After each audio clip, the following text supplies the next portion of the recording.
Hi guys, welcome to my channel. My name is Cassandra and today's an extra special video because I'm joined by Brett Larkin. So if you don't know Brett, she has her own yoga YouTube channel called Brett Larkin Yoga. She has a lot of Vinyasa Flow classes, so if you want to check that out, I'll post a link down below so you can go and maybe give her channel a bit of a subscribe. So I also teach a lot of Vinyasa Flow yoga classes, and if you've done classes with me before, you've probably heard me say throughout our transitions, and take a vinyasa. If you're newish to yoga, you might be confused by that cue or not really know what it means. And you might also be looking for ways to modify it and make it a little bit more accessible. Whether you have knee, wrist, low back injuries, there are ways to make this transition a lot easier, a lot smoother, so that you can do it in a way that's a little bit more comfortable for your body. So Brett, I'll ask that you stand up. We're gonna do a traditional vinyasa. So no modifications, usually the way that I do it in my classes, and then we're gonna break it down. So standing in mountain pose, top of the mat. Inhale, arms reach up. Exhale to swan dive, folding forward all the way down. Taking your halfway lift, inhale to your flat back. Exhale, fold, and then hop back, chaturanga. Inhale to your upward dog, opening up the chest. Exhale, downward facing dog, hips are pressing up and back. So take a few breaths here. So Brett's palms are shoulder width distance apart. Her feet are about hip width distance apart or so, and she's pressing the hips up and back to lengthen through the spine. So what she's just done is a full vinyasa, no modifications. For a lot of people, that jump back through chaturanga can be really difficult on your joints, whether that's the elbows or the wrists. And the upward dog is a pretty intense back bend. So I'm gonna show you how to do all of these poses with a bit more modification. So Brett, on your next bottom of the exhale, you can look forward and either step or hop to the top of the mat. Taking your halfway lift there. Exhale, folding down, then press into the feet, come all the way up, reach the arms to stand, and exhale, hands down. All right, modified version. So we're gonna take it a little bit slower so that you can really see what she's doing and how it's different. So Brett, yeah, perfect. We're gonna stand with our feet hip width distance apart. You can even go a little bit wider if you'd like as well. And let's modify it. So inhale, reach the arms up, bring the palms to touch. And then fold forward, but bend your knees generously as you do so. This is wonderful to protect your lower back. So for your halfway lift, keep the knees slightly bent and bring your fingertips towards the shins. So we're not losing the extension in the spine. She's still drawing the shoulders down and away from the ears, lengthening through the collarbones, creating space all through the back. Exhale, fold forward, still bending the knees. So we're gonna leave out the jump back through chaturanga. Instead, just lightly step the feet back into plank and keep your knees to the floor once you're there. So in her plank pose, she's leaning her hips slightly forward. So she has one long line from the crown of her head all the way down into the tailbone.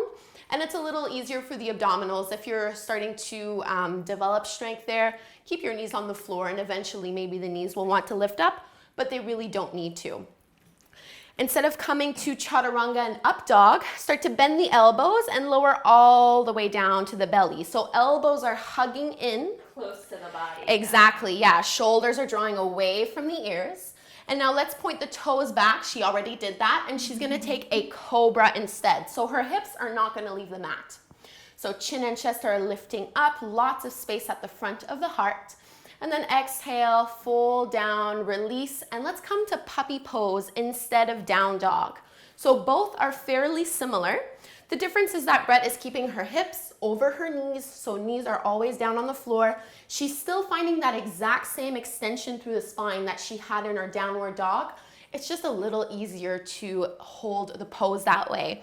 I really like to do puppy pose instead of down dog sometimes because it gives me a bit of a better stretch in the upper body anyway. It's such a nice break for the wrist too. You know? Yeah, it really, really is. And for some of you, the forehead will rest on the floor. For others, it won't, and that's perfectly fine. So try not to get hung up on that. If you want to be holding your puppy pose and your head is hovering off the mat, you can always put a block or something underneath there. So Brett, how does that one feel? It feels great. How do you instruct people to get back to the top of the mat when they're doing puppy? I'm really curious. So that one can be a little bit different. It'll depend on what your mobility is like. A lot of people might have a harder time getting all the way up to stand when they're from this pose. So you can come into a tabletop stance like Brett is doing, and then you can curl the toes under and ease your way up to stand. If you are comfortable practicing your down dog, this is a good way to start to ease your way into it. That's nice. You could do puppy, and then just for the transition, you could come to downward facing dog to step forward. Yeah, because you're not holding it for that long. And even if she is doing her down dog, do you mind going back into your down dog for a minute? So if you're transitioning between puppy and downward facing dog, like Brett's really flexible, so she has her knees straight, her elbows are straight, the spine is nice and long. But really, if you're somewhere in between, you're gonna wanna bend your knees generously, and that takes a lot of pressure off of the lower back and makes the pose a lot easier to hold. So keep pressing the fingertips in towards the floor, spreading them nice and wide, reaching the chest towards the thighs. So she's relaxing her neck so the head can hang heavy, really no tension in the jaw and the neck or in the shoulders. And then come on up towards the top of the mat. You can take tiny little steps instead of hopping. You really don't need to worry about that too much. Yeah. And then bending the knees a little bit. Inhale, halfway lift, flat back. Exhale to fold down, and let's come all the way up to stand, tall through the spine, and exhale to release. Awesome, thank you so much. Thank you. How'd that feel? Great. One versus the other. You know what? I am an advanced yoga teacher, but I do the modified version pretty much all the time. So people should feel free to modify their vinyasa as much as they want to.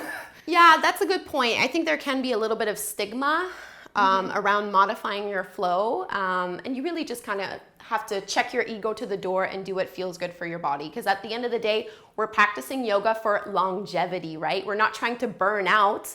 We want to be practicing maybe in our 40s, 50s, 60s, 70s. Who knows? I plan on practicing till I'm hopefully well into my 80s, right? So we want to make this practice worthwhile in a way that supports our joints.